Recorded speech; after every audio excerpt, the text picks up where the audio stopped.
This is the second time-ish this has been delivered, this talk, but I this week have reframed it a lot to talk about stuff that Linden's done, to talk about stuff my co-host, Carl, who got caught up in the world of COVID, who's not here, so you just get stuck with me, and stuff from my own personal experience. I think it's just a better way to use examples of self rather than just grabbing things off the internet or whatever. So if it's a little Liam-centric, hello, my name's Liam, I apologise, but it's just, I think, the best way to talk about criticism, because I'm happy to critique myself, but I don't want to go ripping other people apart too much. Alrighty, so first things first, I just want to say I live and work on the sovereign lands of the Wurundjeri and Bunurong people of the Kulin Nations. I respect them as our traditional custodians and honour their continued connection and contribution to land, water and community. I think it's really important that I know sometimes these acknowledgements can mean very little and they're just recited out, but I think today when we're thinking about writing and we're thinking about ourselves, always think about yourself in relation to the land that you're on. It's really important. Everything is in a post-colonial discourse now, in my opinion, so always just be aware of that. Nothing happens or is made in Australia on these lands without thinking of what's happened. I think that's really just important to underpin all of our thinking. All right, how to write about your practice. I've split today up into two sections. How to write about you and how to write about what you make. This isn't covering everything in the world, but it is a pretty good simplification of the two modes that we write in the majority. So we're going to start with how to write about you. All right, what is an artist bio and what should it do? One of the big things I want everyone to take away from today is you shouldn't be scared about writing about yourself. You shouldn't be scared about language. It's a beautiful thing. As you can see here, I have something that I literally Googled artist biography and got this straight from Wikipedia. There's a huge page. This stuff has been done over and over and over again. So I'm going to read this out, and then we're going to go through things in a little bit more depth. A biography, or simply bio, is a detailed description of a person's life. It involves more than just the basic facts like education, work, relationships, and death. It portrays a person's experience of these life events. Unlike a profile or curriculum vitae, resume, a biography presents a subject's life story, highlighting various aspects of their life, including intimate details of experience, and may include analysis of the subject's personality. All right, and then I've been funny and put a biopic there. I'll point out the jokes to you when they come. I think the most important part of this, like, it's a boring sentence that doesn't say very much. But to me, the important part that I take away from this is that when we're talking about bios, and we're going to look at a few, and some of them do it well, and some of them don't. It isn't just facts, all right? Your CV is just a boring line of things. Your bio is going to have some of those key highlights, but it's also going to tell about you, all right? It's storytelling. Your artist bio is about you. We think about organisations, and they have these things, missions and visions, or as Linden does, abouts. And these are short little bits of information, bits of writing that tells what we as an organisation do, want to achieve, what we do and what we want to achieve. We're here and there. Your bio is no different. So if you think about that structure of mission and vision, that can be applied straight over to your bio as well. So this is Carl, who is the curator of the project space upstairs, and also the, as we'll see here, the AD, the Artistic Director of Blindside Gallery.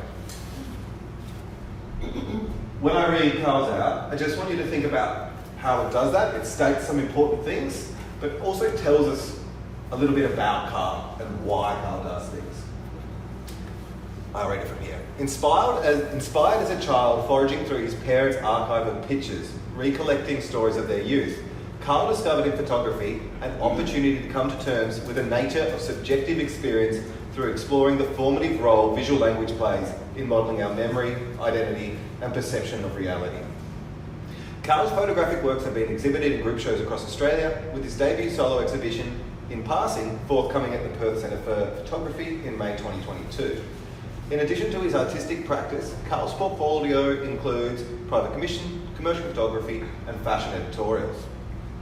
Carl's curatorial practice leverages his interest in contemporary photography, conceptual art, and performance theory, with a focus on participatory and pedagogical approaches to exhibition making.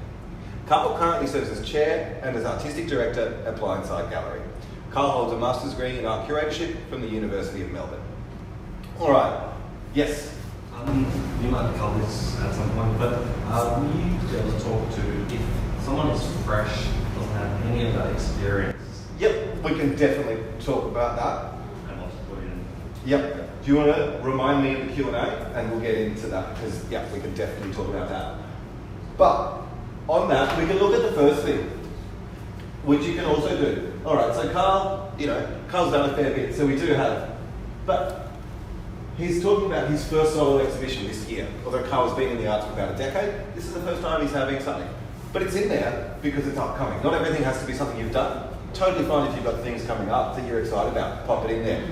A narrative isn't just, your history is not just the things behind you, it's the things in front as well. And if I was assessing or reading something, I'm as interested in what you've got going forward as back, which also falls over to your CV. When you're putting your CV together, which we're not talking about today, but I'll always put my upcoming exhibitions in there because it's exciting. If I'm looking, I'm like, oh, okay, they've done this, this, and this. Oh, but they're also doing this show with this great gallery next year, and this show over here. And that would actually work with us as an organisation as well, because then we're building relationships with those organisations as well. Let's go back to this. That first paragraph there, you would usually think about a bio being that here's a show, here's a show, here's a show. But the first thing Carl's done is told us about his whole reason for making. There was this seminal childhood experience that, I think many people have of foraging through mum and dad's photos and just getting really interested in it. And that was what started this journey that led to having a practice as an artist, but then also a practice as a curator arts worker. And then, we can see how this feeds into this, and is more interesting with this than if we didn't have that. If I just went, Carl's got a show and he does this, I'm not as interested as I am being like, oh, well, I now understand about his whole thing. So I think it's about, think about who's reading, you're writing at all times, and think about what function it serves. We'll get into functionality a little bit later as well, but I think one of the overarching things about your writing is don't just do it without thinking why or who you're doing it for. Because that will change it, which is actually jumping onto our next ones. These are mine. They're a little bit out of date, but I'll go through it. So, here we go. Liam James, that's me. And this is my arts worker in third person. Here's one of the things I want you to take away. Third person, all right? Oh, sorry, that's third person with the surname? Or first name. I'll tell you what, I had this conversation with Carl, and my answer is, I don't care. Right. I have 2 first names. So if Yeah. I just put James, people call me James. Yeah. So I will switch between, and I will also make sure I always have my full name, so people don't just think my name is James. It's up to you with that. There's, some people you'll work with a curator or whatever, and they'll be like, oh, I want to rewrite it to just be your last name. That is, I'd say, historically what's been done, using your last name. But to me, it doesn't matter. It's not a core importance. It's just a formality rather than something that serves an important function in the writing. And we now have many artists who go by one name, or have an artist practice name, and they might not have that for their other practices. So whatever you want to do, I'm not going to say there's a wrong one there. But is a good question, and is an argument that many people will have either way. To jump in this one, artwork. Luchuita, Tasmanian-born arts worker, Liam James completed his Bachelor of Contemporary Art at the University of Tasmania in 2010, with honours from the Australian National University, Canberra in 2012. Liam has worked in a range of arts-oriented roles within the creative community, including Director of Sawtooth, Co-Director Hobian Ali, Co-Chair Constance Ari. Liam has a driven focus on facilitation, platform creation, community development, and models of active participation in cultural production. His facilitation focuses on propelling the voices, telling the stories that need to be heard now, practices that break from oppressive traditions, and actions that take risk in thinking and idea sharing. All right, one of the things you'll notice that's different between mine and Carl's, I've got this stuff at the top, he had this bit at the top. No right or wrong, depends what you want to lead with. This is my arts worker one, so this is probably going to be used more within, less to the public and more to within community, within the creative industry. So they're probably more interested in this than they are, well, they want to read that and then they'll care about reading the second bit. But I could quite easily swap that around. Within that, there's no right or wrong way which order you put those in, but it's the two things you want to do. Talk about what you do, why you do it kind of thing, which is this here for me, and then highlight a couple of things about yourself. Here is this same one written in first person, all right? I'm a Lutruwita Tasmanian-born arts worker with a Bachelor of Contemporary Arts from the University of Tasmania, with honours from the Australian National University. I'm currently based in Naarm, Melbourne. I've been undertaking the Masters in Arts Management at RMIT. Over the past decade, I've worked in a range of arts-oriented roles within the Tasmanian creative community and was until recently the director of Sawtooth Ari, a Launceston-based contemporary arts organisation focused on early career artists, experimental practices, and community cultural development. I come from a history of creative practice, but am now focused on the creation and facilitation of platforms, propelling the voices, telling the stories that need to be heard now, practices that break from oppressive traditions, and actions that take risk in thinking and idea sharing. All right, so they pretty much say the exact same thing, but their functionality is slightly different. This is conversational, all right? I would say I would use this for 5% of things, and this for 95% of things, all right? Does that make sense?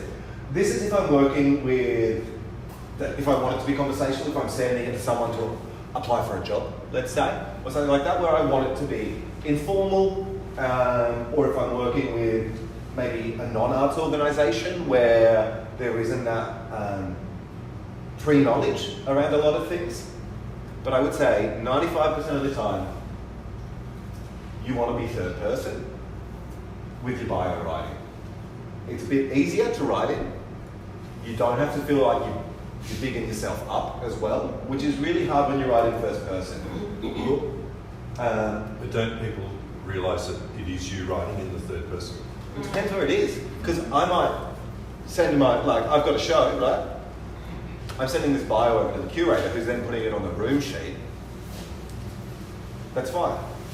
And we'll get to the other people writing later on. But no, I think it's also about, I think one of the big things about the bio, especially when we're looking at the design fringe stuff, if we're looking at a show that's dealing with a lot of people, it's good to have everyone's bio in the same person, so it reads similar. We want them all to be about the same length, about the same content, so that there is some kind of, comparison is not the right word, but maybe equity to them.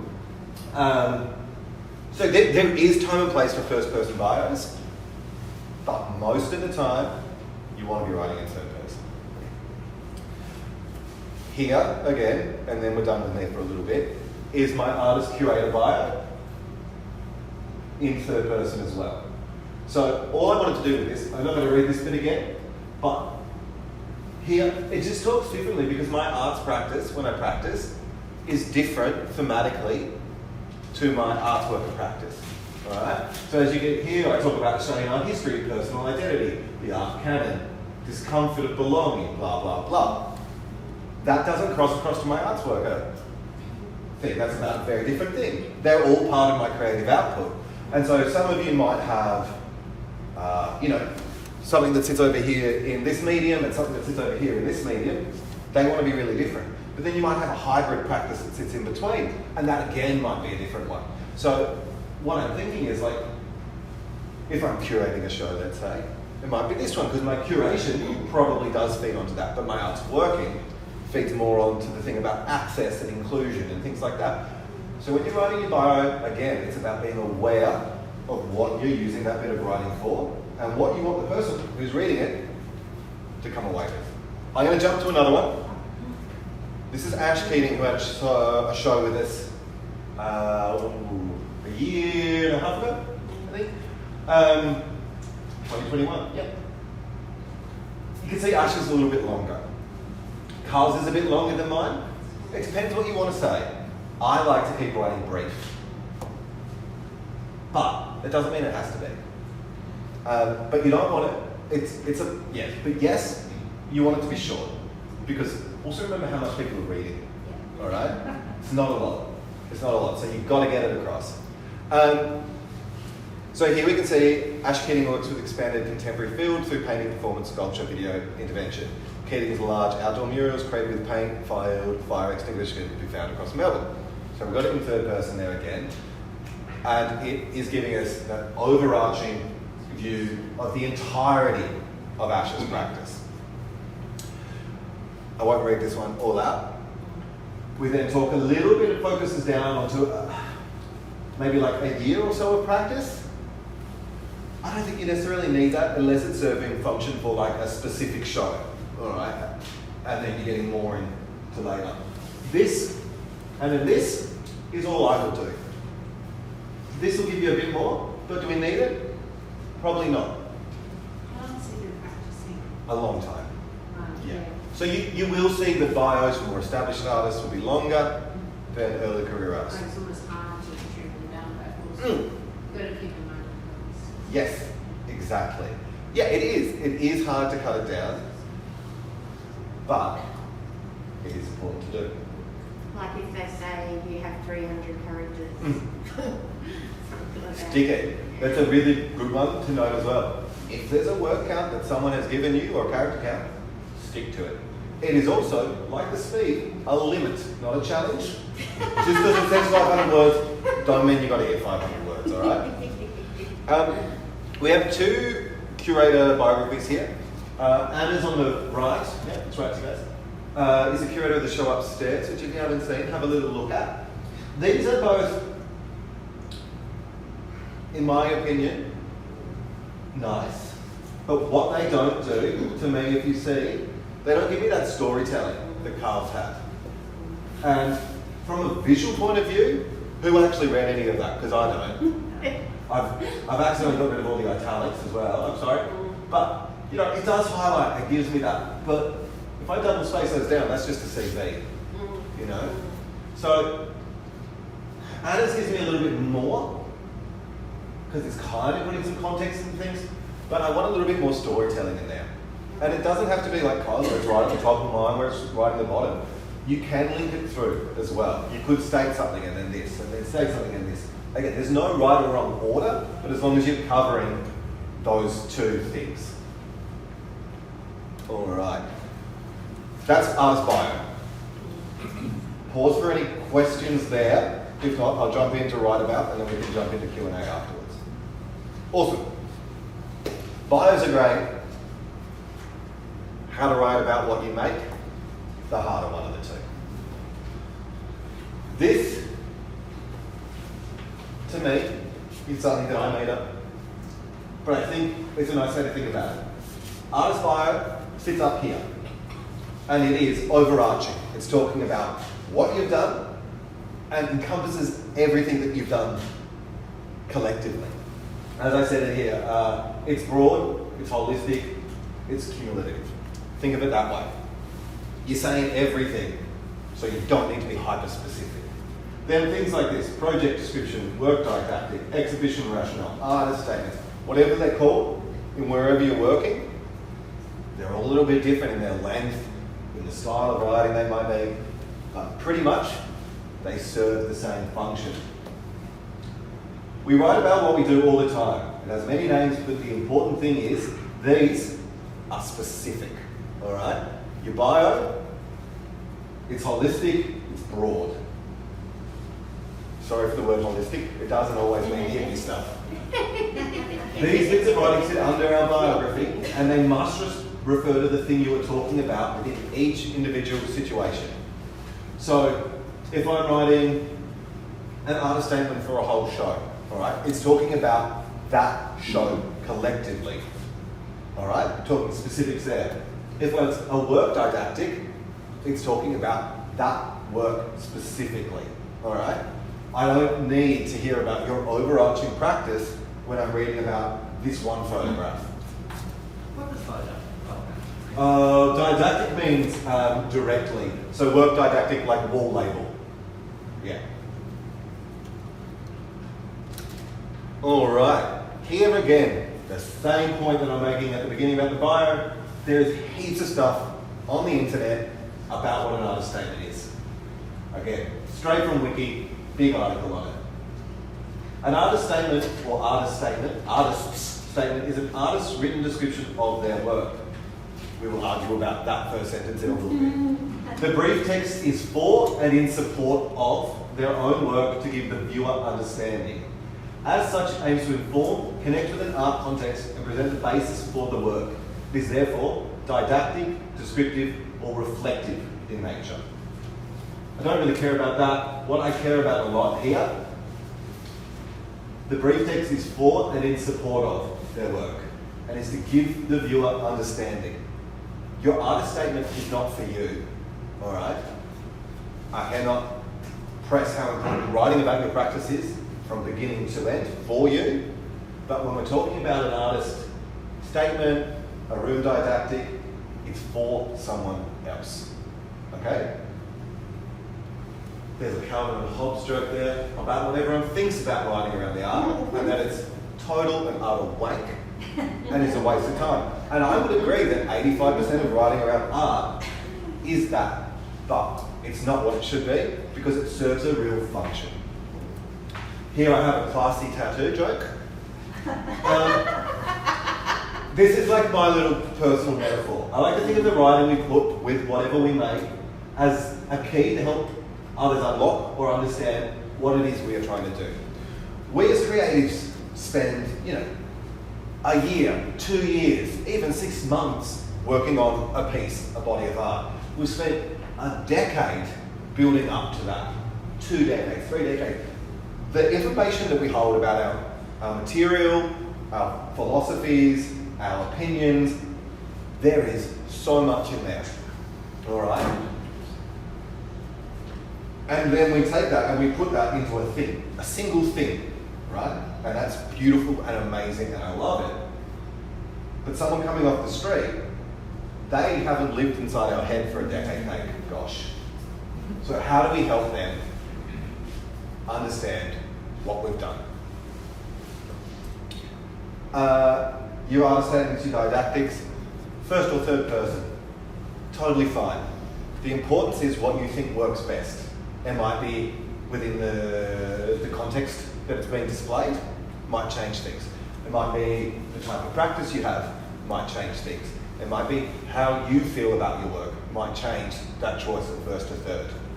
I really think there is no issue with either, but it's a decision you should be making and an informed decision. Be aware why you're choosing one over the other when you're putting it out and how that helps your viewer. We'll run through a few things that we want to do when we're doing this and a few things we do not want to do. All right. In big bold, don't just dive straight in. One of the biggest mistakes, and is like anyone who went to art school, learn how to do it this way.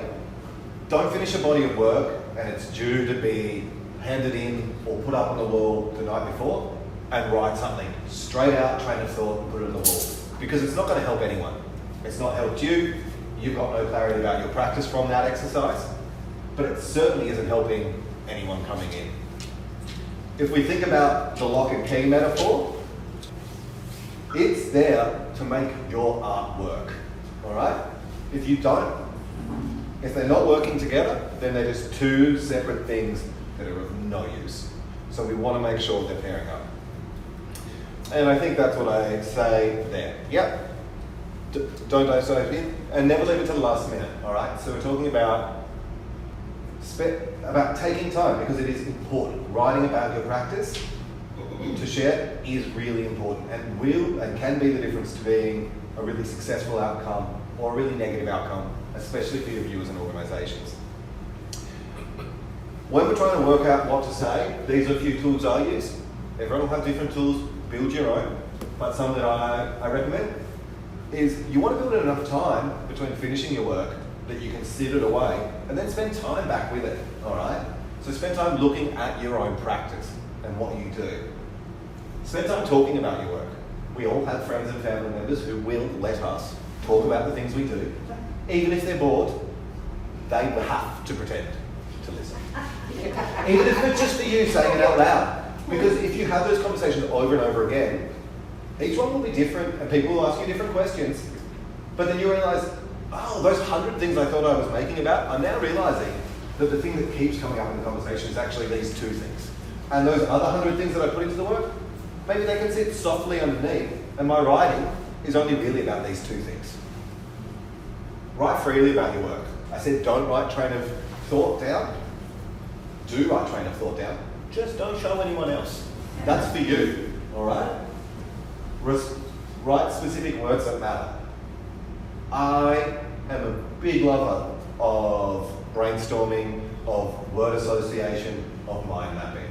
I know they're all a little bit uncool, but you would be surprised if you just sit down with a blank piece of paper, put one word, and just write words under again. That 38th word will be the word that you have been looking for a year and a half. These 2 are probably the most important thing, because these are all us things, but these 2, to me, think about what you want the audience to feel, and think about what you want the audience to take away. This writing is for them. The audience might be on an application, the person reading the application. In a show, it might be the physical audience that attends. So our audience is changing, but what do we want them to feel? What do we want them to take away? Because writing's not for us, it's for the audience. So, take all our stream of consciousness, our words and these conversations we've had at the pub over wines. We take all that and then we go, okay, what is this do I want to condense down to make someone feel and understand the thing that I've made? All right, we're going to jump into some like a Year 9 English here. The 5 W's, 1 H's, kind of like journalism 101-y kind of thing. This is what all writing is, all right? Who? This is you. You are the who. And although it's covered in your bio, it can also be important in your statement.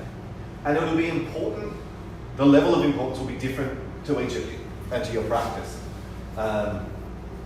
With the rise of like fantastic autoethnographic work, people really telling their stories in their practice, if that's you, then yeah, that is heavy.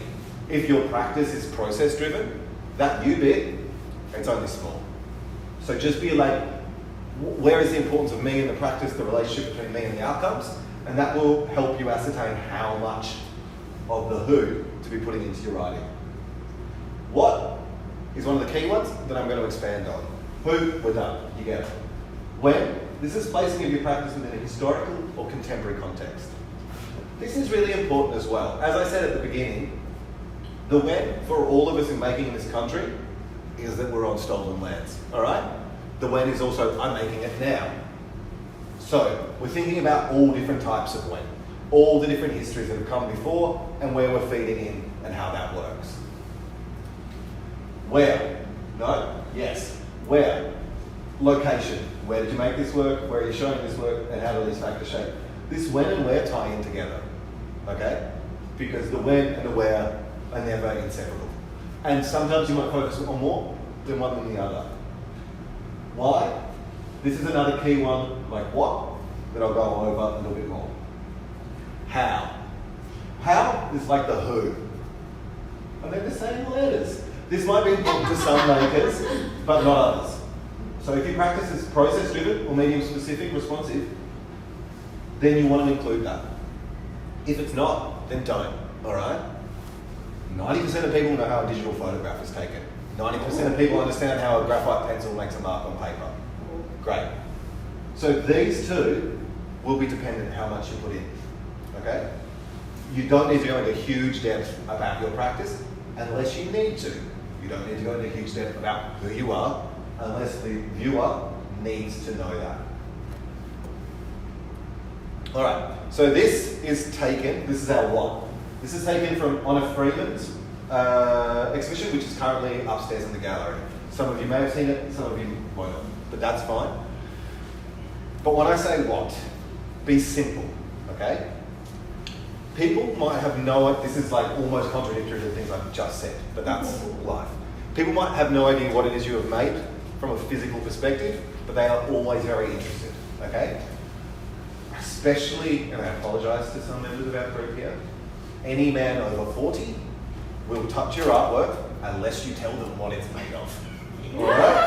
I have worked in museums for years. They touch it and they go, oh, I just wanted to know what it was made of. And you say, what was it made of? And they go, I don't know. It's here on the device that you've got. If you read something, you'd work it out. But, here we go. This is on a show upstairs. Freeman harnesses the mimetic qualities inherent in clay through the magic of slip casting to produce exact replicas of overlooked domestic items such as sponges, plugs, and cracked bars of soap. All right, it's a nice little sentence, bit flowery and arty, but that's the way writing goes. But what we take away from that is that I know it's clay, I know it's slip casting, don't really care. What I care is it's clay. I know what clay is, I now know what it's made of. And I know it's meant to look like bars of soap, okay? I probably would have got it as bars of soap by looking at it, but when we get more abstract, maybe we don't. Maybe this is only, look like bit is only if you're making representational art. But even with other more abstract practices, I think there is probably something you could replace that kind of directional didactic to. But letting them know that it's clay and what it's meant to be, it's this and it's this. That's our what. And I think it's really important to have in there. Why? All right, so this is taken, chopped up from Honor's show again. So we know that I've come into the space, I have no idea who Honor Freeman is, I have no idea about arts practice, but I've read that and I know I am looking at clay soap. But why the heck am I looking at clay soap is my next question. Such items inevitably hold strong emotions and memories as they populate our homes and are used through our happiest and most troubled times. Viewers deeply connect with the objects that accompany the small, often poignant moments that fill our time. So here we've got two things, before I get into the others, that I'm just like, oh yeah, I never really thought. When I'm sad, when I'm happy, I'm washing myself with a bar or soap. All right, some of us might use nicer little hand pomade soft numbers now. But in essence, we get the idea, you know, that this is something that's always here. And it's always in a state of movement, but it's there. Whenever I have anything in my life, that bar of soap is there. Then we're going into other things. Explores the metaphoric qualities of water. The ceramic suites of work explore the ideas of rising tides and flooding as representative of our own internal struggles. And I'm like, oh, okay, so I've got like this thing that's always here with me through thick and thin. Friends have gone, but my bar of soap's still there. And then we're thinking about water. We're like, oh yeah, bar of soap's in the shower, by the bath. And then I'm thinking about water, and I'm thinking about hot and cold, and I'm thinking about it going up and down. This next one, which I'm not going to get into too much of, but when I was putting this together, I really liked because it wasn't something I'd really thought about. The focus is less related to the current global environmental crisis of rising waters, but an exploration of our emotional ebbs and flows. And I'm like, oh yeah, emotional ebbs and flows, water, get it, links in, I've got all these nice emotional feelings now. What's interesting about this though, is that we've got a why that it's not this. So this is like, the things I made a clay are trying to, and I want to help you feel like they're doing this, this. But Honor's being very aware that as soon as you talk about water, climate change, blah, blah, blah, blah, blah, blah, blah, blah, blah.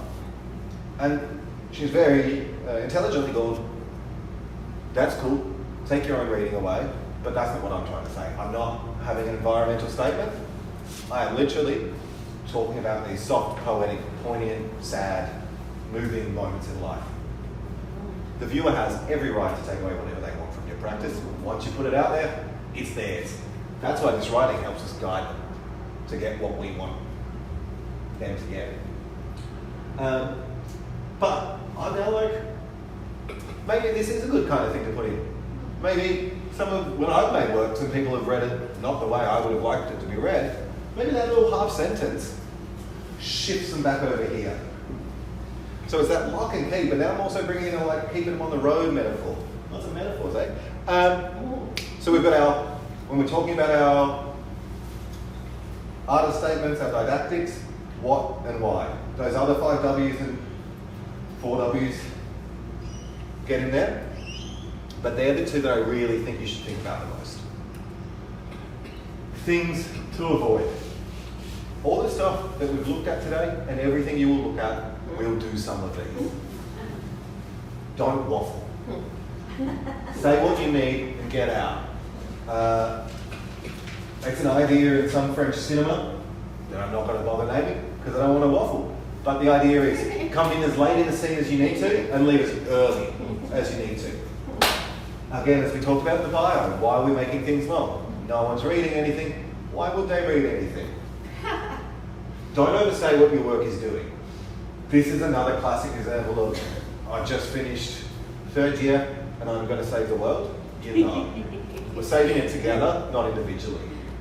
Don't overstate what your work is doing. This one painting alone isn't ending climate change.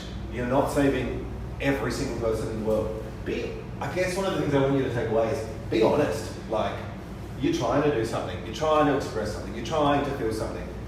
To me, art, and I'm happy to have arguments about this, art is never a solution, but it's often a question. You know, you're probing, you're pushing. It's never going to be the answer, because unless your artwork is spending billions of dollars changing infrastructure, it's not going to fix everything. But we're about creating conversations and moving together and collective thinking and all these other fantastic things. But you alone, without one thing, are not solving the problem. Avoid cliches. You are more interesting than that. All of you. I don't know you, but you are more interesting than a cliche. Speak your truth. Use your words. I don't care if you're not poetic. I don't care if you haven't done a PhD and can't cite Kafka. Like, what I want to hear is your voice. I want to hear what you have to say. I want to hear why you have done something. All right? These all kind of feed into each other. Don't use unnecessary jargon. Hard words. Don't use monosyllabic words. Big words. There's always a better word, except for sometimes when there isn't. But 80% of the time, you might have a word that you use in conversation with your friends, that you all have this built-in knowledge, because you're all from the one community, but Kevin from down the road, who's had 2 beers at the pub and is coming into my gallery space, he doesn't know what monosyllabic means. And why should he? Because he's not a prick who went to art school like I did. So let's use big instead, you know? It's more personal, it serves a better function. Because your writing isn't for you, all right? And we're also not talking about like catalogue essays that sit in the museum. We're talking about everyday functional writing that everyday people will be reading. And let's burn the hierarchical systems to do that. All right, and again, avoid overly academic rhetoric. Although it might be important to your research if you're a researcher, or your personal research as a practitioner, is it important that the viewer knows everything you've learned to get here? This is like the 2nd time I've stated this today. It's not. It is never important for the viewer to know everything you have ever learned. And the point of your work is for them to learn the things that you've learned in a different way. All right? Or your show would be, here is the 20 novels I've read this year and the 50 podcasts I've listened to. Go away, come back, we'll have a chat. No, we're doing something else with our practice and we're doing something else with our writing. So don't put all that academic rhetoric in there. It doesn't need to be there. There's simpler ways to talk to people. After writing. This goes back to everything. Write, but build in time for anything you write. Don't leave it to the last minute. Put aside, let it breathe. You can't look at anything, be it a painting. You know, we all know about overpainting, the painter who doesn't leave the easel. Your writing is the same. Put it aside, let it breathe. Get your eyes onto something else. Go away. Reread it. With that, once you let it breathe, you reread it, you will find the mistakes that you did not see. Everyone is guilty of it. I am 100% guilty. And those might be grammatical errors. Sometimes it's like you've been reading that over and over and over again. You're just like, that is not the right word at all. It's got like 5 of the 8 right letters in it. But it's not. Read it out loud. Alright? This one's embarrassing to do if you like share house or live with mum and dad. But read it out loud. Because although we read in our head differently how we read out loud, it's going to change your pacing. Especially when you've written something, you read that fast because you've written it. But reading it out loud is when you've got to notice that that word isn't the right word, or that grammar doesn't feel quite right, or that sentence could be structured a little less clunky and a bit smoother. Or you might be like, that was exhausting to read out loud. I might need to cut some paragraphs out of this. Put it aside. Oh, once you've fixed all those, get someone else to read it, all right? Get someone else to read it. We had an artist recently who's done some writing. Beautiful academic writing. Came over to us, and we were like, I think this might be a little bit too academic. Sent it back, and they were like, no, I think it's good. We're like, They took that bit of writing to their kid, teenager, 16-year-old, read it, and was like, Mum, I don't understand this. Get someone, get someone who's creative to read it. That's great. Get someone who's not to read it, because they're the ones who are going to be like, I don't understand any of this. And then you go, before you even put it up in the gallery, you know it's not going to serve the purpose that it's going to serve. Yeah. And we all have people in our lives who don't read lots of writing, but will be able to help us. Put it aside, let it breathe, and repeat this process as many times as you can. You know? If you've got the time, if you've done this well, you can get this through a couple of times. Alright. This is a picture that I made years ago. It's a very simple picture. I tried to go to something simple. This was for a prize that I entered. So this is focusing on, we're not writing about an entire show. We're talking about like one thing I'm entering into something. All right. And I've got 2 statements.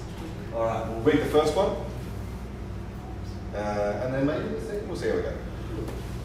All right. Liam James, born 1991 to us in Australia, makes photos, mixed media artworks and conceptual artworks.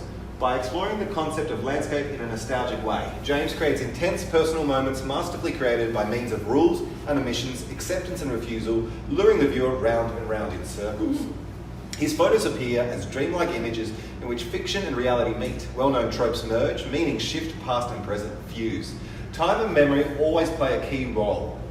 By contesting the division between the realm of memory and the realm of experience, he wants to amplify the astonishment of the spectator by creating compositions or setting the generate, tranquil, poetic images that leave traces and balance on the edge of recognition and alienation. His collected, altered, and own works are being confronted as aesthetically resilient, thematically interrelated material for memory and projection. The possible seems true and the truth exists, but it has many faces. As Hannah Arendt cites from Franz Kafka, by applying abstraction, he creates work through labour-intensive processes which can be seen explicitly as a personal exorcism ritual. They're inspired by a 19th century tradition of works, in which an ideal of fulfilled absence was seen as the pinnacle. His works are often classified as part of the New Romantic movement because of the desire for the local in the unfolding globalised world. However, this reference is not intentional, as this kind of art is part of the collective memory. By referencing Romanticism, grand guignolesque, black humour and symbolism, he investigates the dynamic of landscape, including the manipulation of its effect and the limit of spectacle based on our assumption of what landscape means to us, rather than presenting a factual reality on illusion is fabricated to conjure the realms of our imagination. His works are an investigation into representation of, seemingly, concrete ages and situations, as well as depictions and ideas that can only be realised in photography. With Plato's allegory of the cave in mind, he formalises the coincidental and emphasises the conscious process of composition that is behind the seemingly random works. The thought process, which are supposedly private, highly subjective and unfiltered in their reference to dream worlds, are frequently revealed as assemblages. His works doesn't reference recognisable forms. The results are deconstructed to the extent that meaning is shifted and possible interpretations become multifaceted. By experimenting with aleatoric process, he makes work that deals with the documentation of events and the questions of how they can be presented. The work tries to express this with the help of physics and technology, but not by telling a story or creating a metaphor. His works feature coincidental, accidental, and unexpected connections which make it possible to revise art history and, even better, to complement it. Combining unrelated aspects lead to surprising analogies. By applying the poetic and often metaphorical language, he absorbs the tradition of remembrance art into daily practice. The personal follow-up and revival of a past tradition is important as an act of meditation. His work establishes a link between the landscape's reality and that imagined by its conceiver. These works focus on concrete questions that determine our existence. Liam James currently lives and works in Melbourne. All Is this right. a version of therapy? Yes, you are 100% correct. All right. There's so many cool things in there that it makes me want to know more. So, you've already picked this up. This was written by a computer program. Oh, wow! All right. This is an online artist statement generator where I ticked a few boxes about, I had that image and I was like, all right, click abstraction, click romanticism, click this and this. So it holds up, but like, I could put that next to that and it would probably read okay. People would be like, oh yeah. Tell you what, I'm bored reading that out loud and I bet you were bored. Yes. What we've got here at the beginning, I've got my artist bio at the start of my artist statement. That shouldn't be there. I have talked about Kafka and art and Plato's allegories. Like, who am I trying to impress? You know? Who's coming away going like, oh, that abstract photo, I was thinking Plato's cave actually. There's so much in there, there's so much in there, there's so much. Some of them, there is some nice bits in there. But this grand Google-esque black humour, I had to look, I actually had to Google that. I had no idea what that meant. I was like, yeah, let me see. So much. And you also didn't put Narn Melbourne, which you would have put. Yes, good pickup. This is my artist statement for this work. I chucked the title in this one because that would be what would be on the wall. Didactic, alright? It has a pretty obnoxious name. The first truth is that every situation is extremely complicated and that everything one thinks about and thereby becomes more complicated. I kept it there because I like, your title kind of works like a bit of writing as well in itself. I'm not going to tell you how to title your works though. It can be long and obnoxious, it can be untitled before. I really don't mind. But when I make, do like to use my titles as a little key as well. And so the title here is think about that things are complicated. You know, it's a complicated sentence about things being complicated.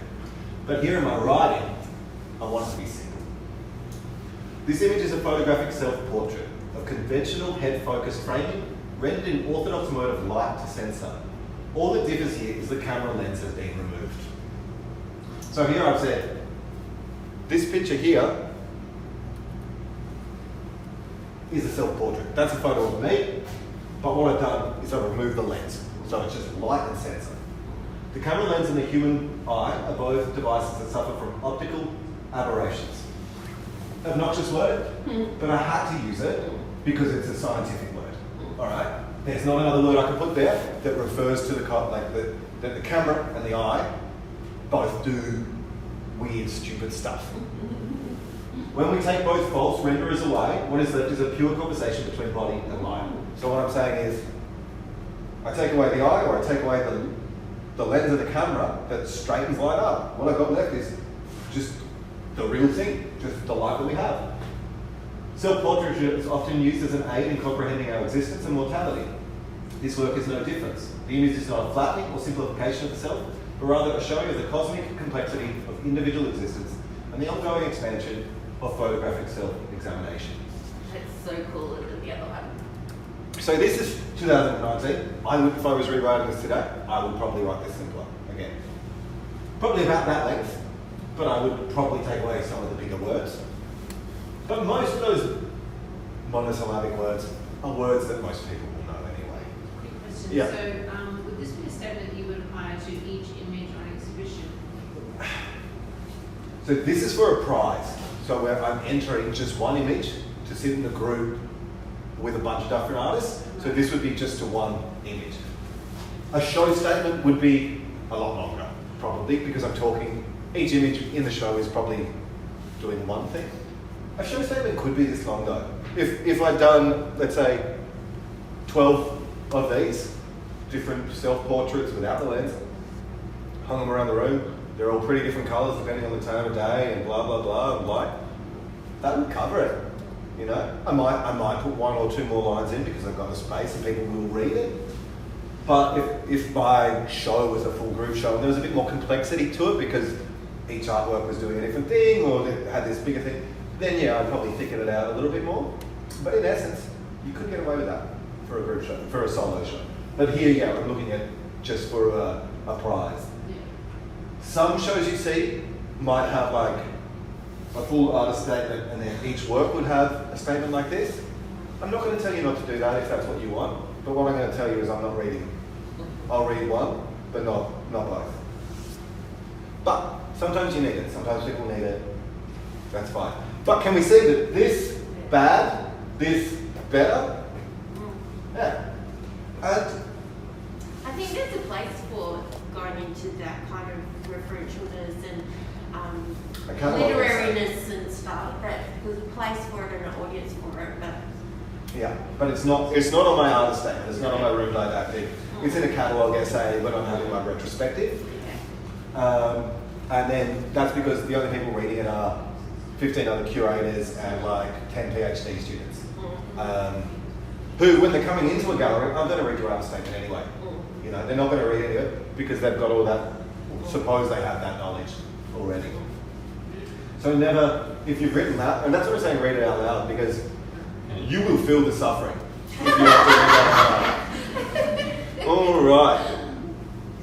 This is one that Carl was also going to deliver. So this is Artifacts 2021 by, I'm sorry if I pronounced this wrong, Delation, which is at Blindside last year. So I want you to, I'm going to read this out as well, but I want you to think about the 5 W's and 1 H. All right, and then we'll go into that a little bit. The collection of Baghdad Archaeological Museum includes precious relics from ancient Mesopotamia, Babylon, and Persian civilizations. I visited the museum in my early childhood and teenage years before it was relocated. I was always fascinated by the artifacts, a time capsule of tools, art, literature, first written laws, and mythical creatures. I remember some colours being so vivid despite their age. The museum was closed to the public since the start of the First Gulf War in 1991. In 1993, we escaped Baghdad to Amman in Jordan. During our 2-year stay, one of my newfound friends had a father who was an artifacts trader with an office that was built on an ancient Roman burial site. At the time, it was used as a site to store large-scale Babylonian artifacts to international buyers and museums.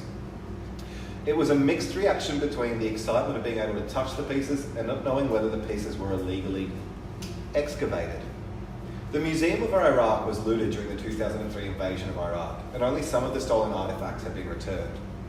With many pieces available online, it's difficult to determine which pieces were stolen, since not all the works were documented or numbered. After the invasion, thousands of other artifacts were taken directly out of the ground at archaeological sites. In most cases, their whereabouts are unknown.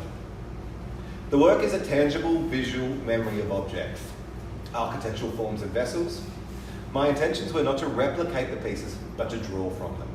The ceramic objects are small enough to hold, but are not embraceable. Eccentric forms with peculiar colour schemes that resemble functional vessels with pleasing curves and fragile handles inspired by historical decay and architectural sites.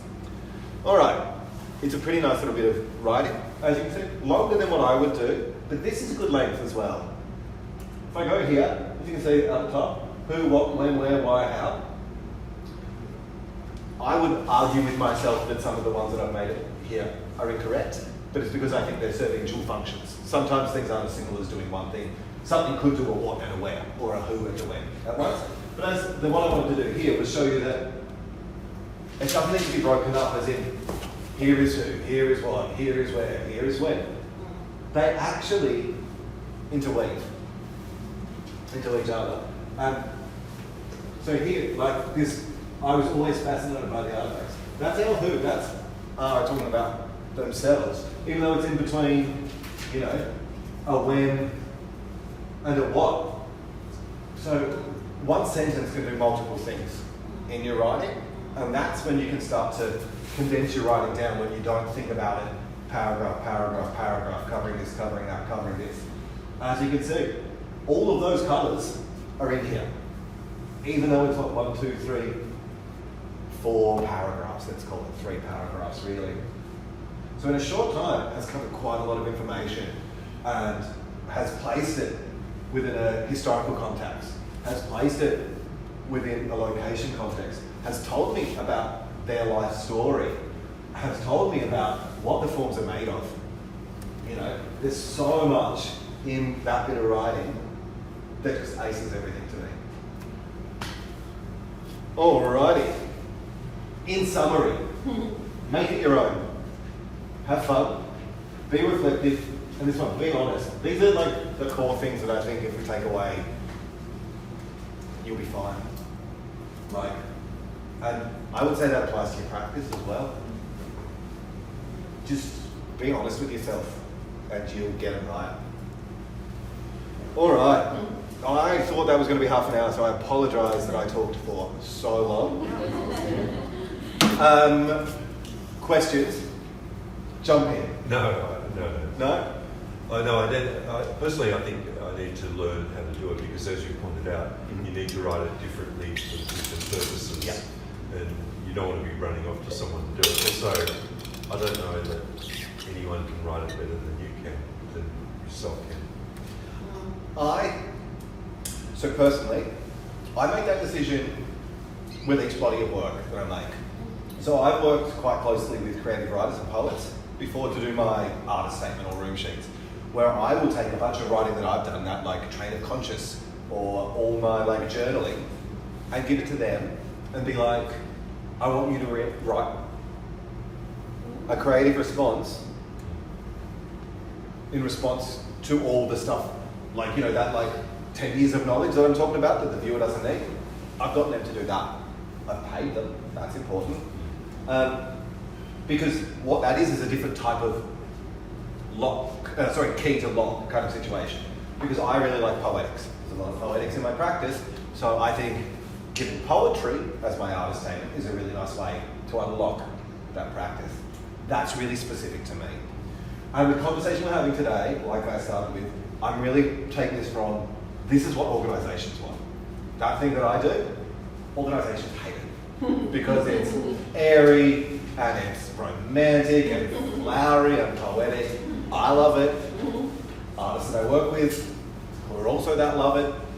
But again, it has an elitism to it that could exclude some people. I can then say it doesn't because everyone can respond to a beautiful bit of writing emotionally, and then, you know, blah, blah, blah. But then we're getting into a lot of specifics. You can get people to do your writing for you. I don't think that's a bad thing. But you want to be careful that you're not getting someone who writes like this. Because I'm not joking though, like this is, you can very easily come away with something like that. Very easily, because you go to your mate who's like a great writer and has been writing for 20 years, and you're just like, here's this body of work. And they're like, oh, well, that reminds me of Planescape, that reminds me of this, that reminds me of this. And they're going to want to put it all in there because they're not going to be able to synthesize your thoughts in the way that you can. And don't understand the embedded relationship between you as a maker to your practice, because only you can understand that relationship. Well, they should come here first. Hope to know about, about those things. But you know, you will work with curators who'll write about your practice. You will work somewhere in your life with critics who'll write about your practice. And people will write about you. You'll get people to write about you. And it is a really important thing. But there is that importance about writing about what you do for you as well. Writing that good artist statement will feed back to you, understanding your practice better than you did, and help you at the start of the next one. Yes? When you read a lot of artist statements, artists talking about their work and about what some content might be, they do tend to be quite flowery. And the language does tend to be quite high level, more like the very, very long statement that you showed us. And so I and also too, some of the ideas, many of them seem to be very complex. Yep. And sometimes as an artist, sometimes my ideas are complex, but sometimes they're quite quite simple. Yeah. And I always kind of feel pressured to make it sound perhaps more than even what it Yes. really is, because that seems to be what the art world is expecting. Yep. And I know this is not what you're saying. No. But I 100% agree with you. But I'd say there's two things there. All right? What I'm telling you is what I think, and what I think we should be doing, and what I want to see the future of conversations around art doing. What you're talking about is, you're correct, 100, 200-year-old hegemonic, patriarchal, led society that has forced a specific type of language, a specific type of intellect, and a specific storytelling type to continue their own ended games. And the only way we change that is, again, when I go back to your work's not solving climate change. One of us writing our artist statements differently to how they want it isn't changing it. But if we all rephrase how we write, we all don't give into that fear of having the same intellectual, because of course we are. But of course there's not one way to be intellectual. You know, if we go yourselves, then we're going to have a better outcome, and our viewers are going to have a better outcome. And what I care about you all equally, but I care about my viewers just a little bit more, because they're the ones that have been treated like rubbish for so long, and they're scared to come in the galleries because of those words, and that they feel like they don't belong. And so we want to make our space, because I don't think anyone would be in this room if they didn't want people to look at the things that they make. And so our role and the role of that writing is to make people feel comfortable looking at that stuff. And that's back to my key a lot. I want that writing to help people feel comfortable. You know, I've got label to do there with like what my spaces I run look like and how people talk to you on arrival. There's all that organisational stuff, but you as creatives also have a responsibility to your audience to make them comfortable with your work. That's true, actually. It's often you hear people say, like, people are perhaps not very familiar with art. I don't understand if they have this, so they don't even want to know about it. They won't even go to an art gallery. And they're too scared to walk in. Yeah. Like, oh, it's all right. And you know, like we've all been to big organisations, and you walk in, and the first panel on the wall is, you know, Yes. this, or it's an entire vinyl wall, and it's just like, I could read this, but I have to walk around this gallery for an hour and a half, which is already too much. Like, I'm not reading this, and I might read the first one, but I'm not reading the second one. There's a big thing that my chair, my old gallery, and me talked about a lot, and some of the staff here as well. When we go to those big organisations, we read the kids' panels. They're short, succinct. They talk about art within a historical and emotional. And they give you a way in because they ask you to think about it. They're great. Yeah. So think about your writing like that. I'm not saying write for kids. You don't need to focus on like, look at the pink. What does it make you feel? But don't not think about that at equal points. Okay? And you see a second person. Yeah. I think if we go somewhere between the kids' didactics and the catalogue essay, we'll be hitting a nice point. Yeah. Any other questions? Great. Thank you so much. Thank you.